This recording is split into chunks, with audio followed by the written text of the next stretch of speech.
各位聽眾大家好啊，歡迎嚟到乾坤一開龍歌道嘅時候。上一集咧就兩位俊男，而家又輪到兩位美女啦。啊，我哋嘉賓真係多啊，係咁輪流轉咁樣 check 下。好啦，事緣咧，呢兩位美女又有乜嘢個案想同我哋啲聽眾又分享下咧？迷信嘢，抑或唔迷信嘢啊？上一集啊，嗰兩位男士就修行嘅嘢鬼怪。迷信都係有啲，我自我介紹下先，我姓鄧。咁啊，今日同埋我姐姐係啦，姊妹花係啊，我姐姐。咁啊，可以咁講係因為佢揾到龍哥，咁就揾到 Amy 求助，我個女先救得翻。咁啊，龍哥一睇就係講我個女5年啦已經。咁我諗翻佢當初就係同個朋友去上海出事咯，就喺啲郊外啲洗手間，咁就俾人拉咗隻腳咁樣，成個坐低咗之後，唔翻得嚟深圳，因為嗰陣時我喺深圳度住，咁就喺上海一個朋友度住咗成半年先翻得嚟，住咗半年，咁傷咗，咁但係期間佢個對方嘅父母都有帶佢睇過。照埋磁力共振，好多嘢都做晒，都係話佢冇嘢嘅，但係佢就即係要扶咯，要咁樣佢就唔翻得嚟深圳。咁後尾到翻咗嚟深圳之後咧，隻腳都係趌下嘅。咁直至到開關都已經有即係疫症嗰時，疫症係開咗關之後咧，就我個細佬咧就睇到佢唔係幾對路，話佢隻腳咁樣。就介紹佢去大埔就醫腳嘅，最主要係醫跌打先嘅。咁嗰個師傅咧，其實我就唔會，因為佢識嗰啲叫做好似茅山嗰類咁嘅嘢。咁當時咧又飲過啲符水啊，係啊咁樣。咁我就一直俾佢牽住呢個錯誤咗諗法咧，就係以為俾人搞佢。咁但係呢個期間咧，一直好似頭痛醫頭，腳痛醫腳咁，有嘢就揾神婆搞下，好似好啲，但係真係唔得。即係治標唔治本咯，係唔得嘅。咁直至續到去到舊年啦，好嚴重。舊年開始9月，佢識多一個男仔之後就更大鑊，更大件事。個男仔冇幫佢走入正軌咩？走唔到。哦，我當時嘅感覺，嗰個對方都係一隻棋咯，咁就惡劣到咧又離家出走，差唔多，因為我哋喺福田區，佢要過去對方嘅觀瀾區，咁都有段距離嘅，都遠嘅，咁就佢覺得佢過咗去嗰邊咧，好似好啲咁。咁結果咧個 worst 即係最壞嘅打算咧，就係佢咁跟住啲怪嘢就係都好後生啫喎。你講我個女啊？係咯，26歲。唔係咯，未夠，當時係未夠添。咁就去到今年，我以為好啲嘅，因為即係睇佢好似有啲好轉。係啦，以為有啲好轉，點知仲由3月份開始接近到4月份清明啲咁嘅時間，即係今年就大件事啦。佢去同啲朋友去夜街飲咗少少啤酒啫，就出事啦。成晚冇翻嚟，我同我老公咧緊張到都唔知點好，即係真係想去揾佢噶啦。後尾翻嚟嘅時候咧，衣衫襤褸，嗰個手袋咧可以孭住，然後件衫揷喺外邊嘅。問佢咩事，佢係講唔出嘅，佢斷晒片嘅。斷晒片之後咧，咁當時我都唔知點好，我就又諗住揾嗰個神婆，但係因為係啲凌晨時間，可能神婆都未起身嘅。係咯，啱啊。咁但係我都錄音俾佢嘅，咁佢亦拍個相俾佢，佢話：哇！你個女點解嚇到咁樣啊？咁嚇係啦，佢意思話嚇到咁樣。哇！轉個頭，我開個門想掉咗對方俾佢嗰啲嘢咧，佢就想上天棚去跳啦。哇！阿媽，激到係啊，阿媽我走啦咁樣。嚇！我話你去邊啊？我走啦。我就哇咁多人驚，係啊，好得人驚，我真係唔知點好。咁拉翻佢落嚟咯我拉翻佢翻入屋先。喎，係咪佢即係醉晒啦已經？可能點樣？醉晒啦已經。佢係醉醒咗，但係佢係唔係幾知佢自己做啲咩嘢。佢仲話你打我啦，你打我啦，打我幾巴咁樣，叫我打佢幾巴。佢係我有打佢㗎，但係都係打唔醒嘅。咁之後佢就 call 嗰個男仔過嚟，叫佢即係意思話你好快啲過嚟，問我見唔到我最後一面啊咁樣。咁嗰分鐘我唔可以唔俾佢過啦，你佢咁樣咁大鑊啦，係咪？咁啊俾佢過咗嚟之後咧，就個男仔係氹翻佢啦，佢唔係安撫翻氹佢佢啲情嘅緒。佢見到佢個情緒係穩定啲嘅。係咁之後我又以為佢冇嘢咯喎，又以為冇嘢，直至到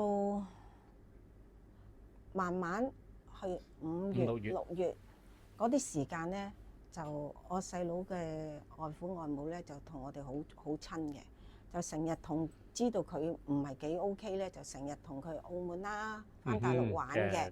咁啊嗰段時間都係冇嘢㗎，唉，去到農曆7月就死啦，唔係有冇得玩，係佢即係佢嗰時係即係都仲係表現得有啲文咯，係啊，即係唔係咁大件事咁樣。一到7月就嚟了啦，心理上有一次未到7月，我哋喺珠海個情侶路個沙灘嚟嘅，成個沙灘情侶路，佢突然間翻嚟同我，佢突然間翻轉頭同我講：阿媽，你揾下神婆啊！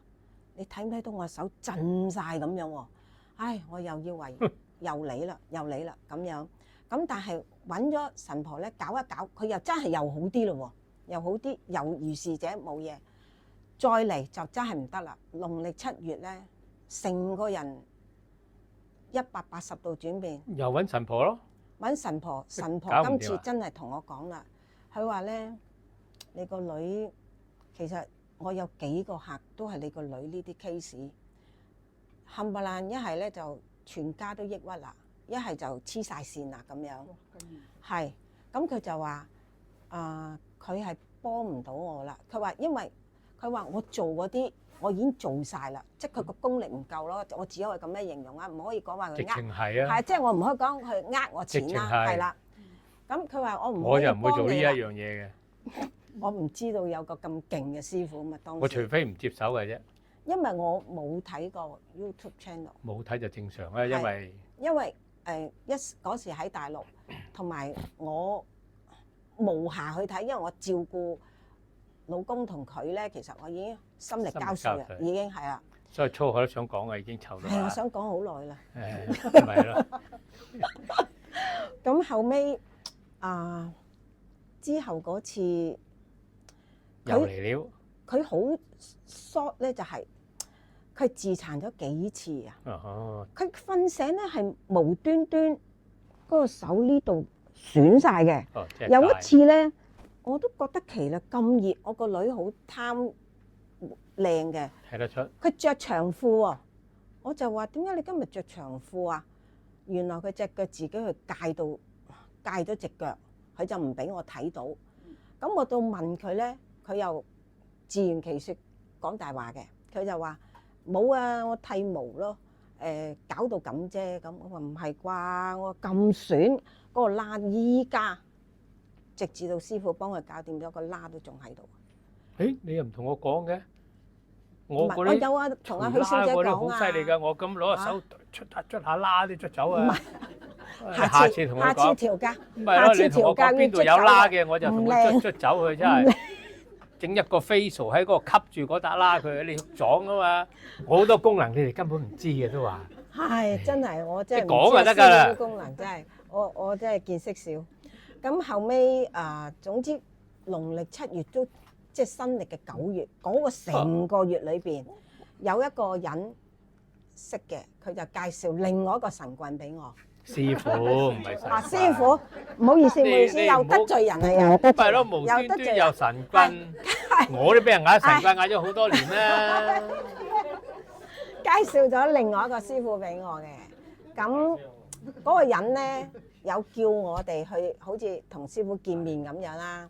咁見咗面咧，佢係話佢有嘅，有，但係咧你翻去先啦，我都最近好忙啊，叮咚雞咁樣等通知。哇！即係調係啦，你哋咁啊，即係佢好似即係話咗吊住咁俾你聽有鬼啦，係不過就好忙，係啦，未好忙，處理到，未處理到咁睇你樣。哋急唔急啦？係啦，睇急唔急？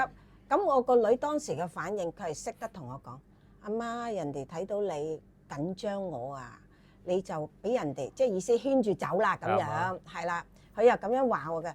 我話：但係你就嚟翻工咯喎，你仲搞唔掂呢單嘢？我真係，我話你點樣翻工啊？因為以前我聽我姐姐講，佢翻迪士尼樂園咧，啲山頭野靚仲多嗰啲啊咁樣。佢咁講啦，即係我咁樣認住。咁我女咁夜呢啲嘢唔係好大件事，咁我所以好心急就想揾嗰個另類師傅想處理。跟住喺呢個未處理好嘅期間咧，我個女就話：阿媽，我即係翻工之前，我會過一個廣州揾阿姨食個飯。幾好啊！係，跟住就開心啦，跟住就得啦，揾到師傅啦，就係咁樣一個巧合。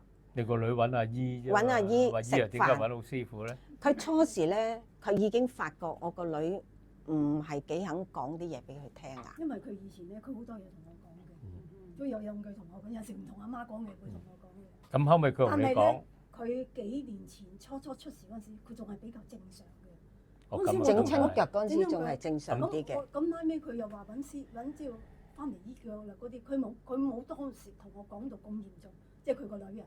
咁我以為冇乜嘢咯，即係佢對住我又嘰嘰卡卡咁啊，有乜講乜咁嗰種嘅。咁拉尾，但係今次嚟揾我咧，我就覺得唔對路啦。即係你一睇佢就覺得唔對路啦。因為佢啲面色，你都有啲料啊！佢唔似以前啊，最重要。係咯，即係變咗。變咗啊，係啊，唔係好想。咁你又覺得佢唔妥啦？係啦，同埋你影張相出嚟，你覺得佢啲面色灰灰地咁樣，啲眼神啊，同以前唔同咗啊嚇。咁我拉尾我問佢：我點解搞成咁啊？咁佢拉尾先將成件事講俾我聽。但佢話揾緊個師傅想處理下。其實我當時已經同佢講：我得唔得㗎？我得唔得㗎？我話好多得，好多唔得，睇你好彩唔好彩。多數唔得，我揾嗰啲唔得。佢講到咧，你唔好彩啫。係啦，我真係唔好彩。講到嗰個話師傅又話：得啦，我睇下佢點樣先啦咁樣。咁我拉尾又冇理到咯，我冇理到啦。但我拉尾佢再同我講嘅時候，我就覺得唔對路啦，因為我話唔係咁樣做嘅喎。梗係唔係咁樣做啦？我唔會咁樣拖嘅喎。咪咯，嚇你先。係啦，我話唔好啦，你唔好再拖啦，我話。你應該，我你截咗嗰度先，唔好再拎錢去啦。我話你諗我自己截咗佢先。我話我都唔知點樣揾啊。我話我睇咗好多片，但我唔知點樣揾啊。我都，但我記得有一個 case，就有個女人就係又係咁講，話喺 Facebook 嗰度，喺 Facebook 嗰度我話揾喺 Facebook 揾咯，即管試下啦。咁佢又揾我哋又幫手揾咯。拉尾卒之就揾到一個電話出嚟，同埋一個嘉連威老道嘅地址。三仙頭啊！係啦。咁拉尾佢就，我就叫佢你打電話去啦咁樣咯，試下啦咁樣。佢話最初冇人聽㗎，淨係錄音。唔係因為我嗰陣時唔知道開門時間。係啊，開門時間係。咁拉尾我話，所以而家我哋都係向住三仙頭錄嘅，有需要嘅事啲人士就冇個電話喺度。咁佢上咗落去，上咗三仙頭嘅 Facebook 就揾到㗎啦嘛。我哋唔係打唔係做生意啊嘛，我哋有緣嘅咪隨緣咯，各樣嘢。但係冇辦法。我哋嘅宗旨就係派啲嘢俾老人家，派福袋啊嘛。有時啲嘢就係咁奇怪咯。當佢突然之間好似神推鬼拱咁樣，再打，啱啱又係 Amy 接電話啦，就係咁樣啫嘛。嗰日都係有啲神奇嘅。先講埋嗰個師傅啦，嗰個師傅啊仲搞笑。我打電話去，佢又叫我，佢話你快啲打去截咗佢先，因為佢今日講，聽日就做啦，我就要搬錢去啦。咁我就即刻打電話俾佢秘書，我話我依家係啊，我籌你都有個秘書嘛，許小姐係咪？係。咁我揾兩個啦要。得閒做，揾啲徒弟做嘅啫。係啊。唔係通常揾徒弟。佢跟住話，我話唔好意思，直到目前為止，我籌唔到錢啊！我話終止咗呢個暫停先。我話我心諗你冇錢，你唔會同我做啦嘛。啱啊。係啊，我話我籌唔到錢。正常啊，俾咗錢先做啦。咁佢就即刻揾介紹呢個師傅嗰個朋友打電話俾我，喂，你點解停咗佢嘅？我話你話俾佢聽，我個卡俾我老公扣住咗，我拎唔到錢。我話你咁樣講得㗎啦，其他嘢乜都唔使講。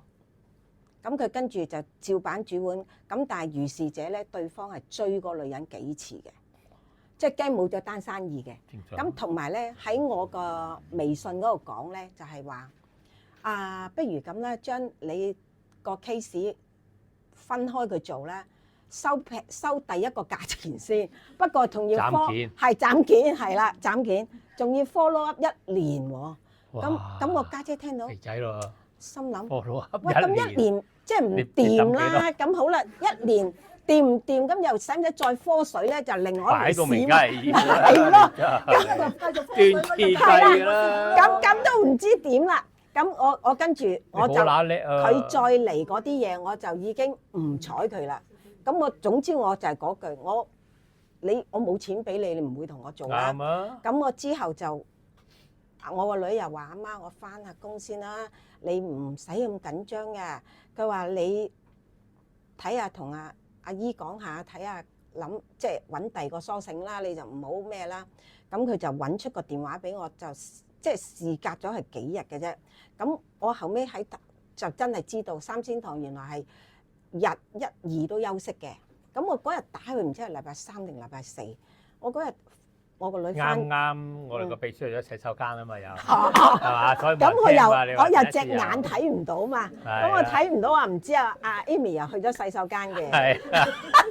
咁咧我就有佢叫我錄音啊，咁我又照錄。有錄音。係有錄音。咁我嗰日因為啱啱瞓醒嘅啫，因為我女翻咗工之後，我就係瞌一陣先至再諗辦法啦。啱啱瞓醒之後咧就講嘢好似未回到魂咁，我就淨係即係我講咗幾句嘅啫，我就話我本身姓鄧，我想揾阿師傅幫我個女，我個女出咗問題。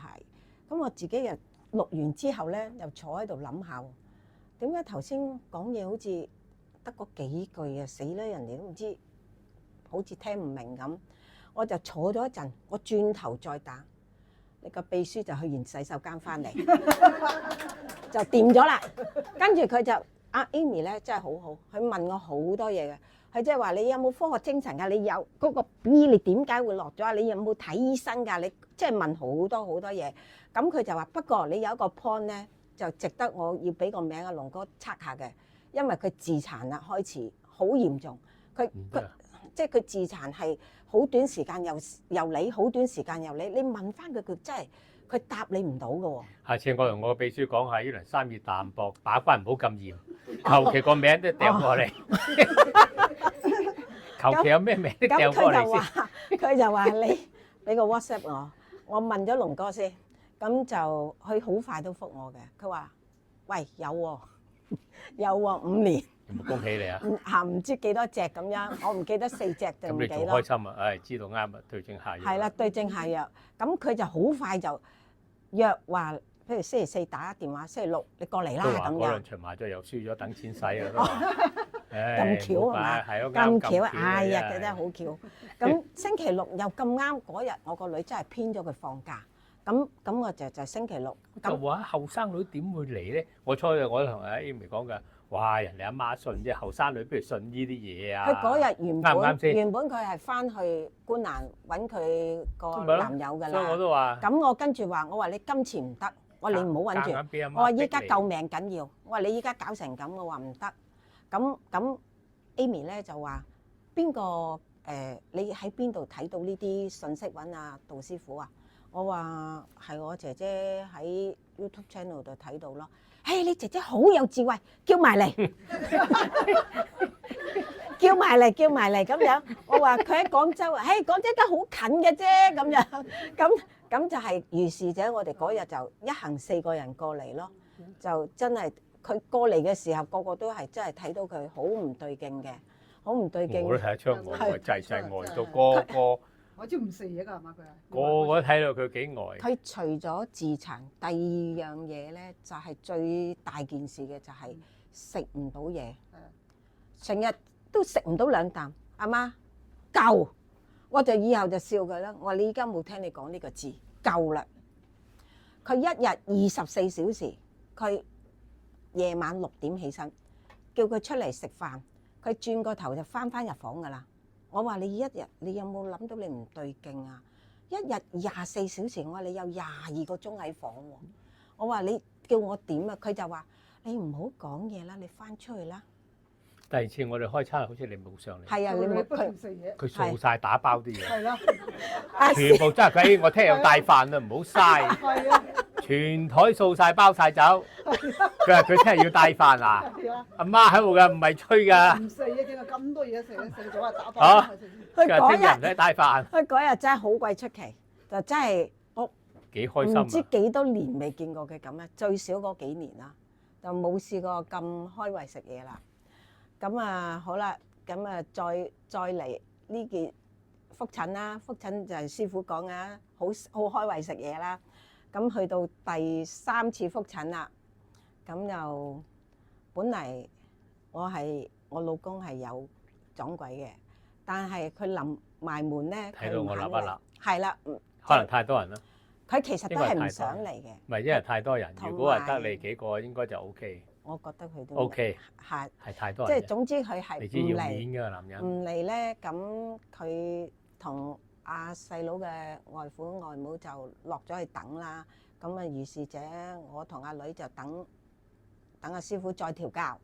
咁調教完阿女咧，咁跟住我同阿許小姐講 ，Amy 講，我話不如橫掂都嚟咗啦，我又睇下師傅有冇撞鬼。你分咗嗰集又要講一集添，你我仲要講多集啊！係啊係啊。你個係住。下半集咁，我依家暫時即係我個女啊嘛。係啊，講阿女就真係好多謝。而家 OK 啊，係啊，好諸如此類，好多謝師傅。以前嗰個㗎啦。係啊，佢以前博嘴博舌㗎嘛。第三次佢買咗盒餅俾我食添，佢特登放喺呢度。佢兩盒，唔知係咪一盒俾阿媽，一盒俾我咁。佢係唔係一盒俾自己食嘅？佢就話佢當時同我講，佢話特登兩盒。佢話阿媽嗰度竟然有曲奇4重奏啊！咁咧我買嘅時候，佢又問我你係咪會員啊咁樣？咁跟住我講兩講，哎呀我要買盒俾師傅食。咁我做會員啦。佢話要做會員咧，唔知過咗一個amount佢先可以有 discount，唔知點樣嗰啲咁。咁佢就係佢醒嘅，佢平時係醒嘅。佢真係即係嗰2年真係唔得咧，即係完全變晒第二個人。醒嘅佢係個樣咧好鬼妖怪咁樣，我唔知點講。我而家正常化啦，個個睇到個個都話非同凡響啊！真係可以咁講啊！真係好似翻過以前嘅佢啦。我真係好多謝龍師傅，真係。聽佢嘅對答，你覺得佢咁係咯。咁啊，又差唔多啦。最緊要就嚇又唔使太大擔心啦。多謝你啊，同我嘅故事嘅分享。你下一次啊，再講你自己私人啊嗰集啦，各樣嘢嚇。咁啊，多謝晒啦。姊妹花嚇，精彩精彩。但係依家繼續，使唔使換件衫啊？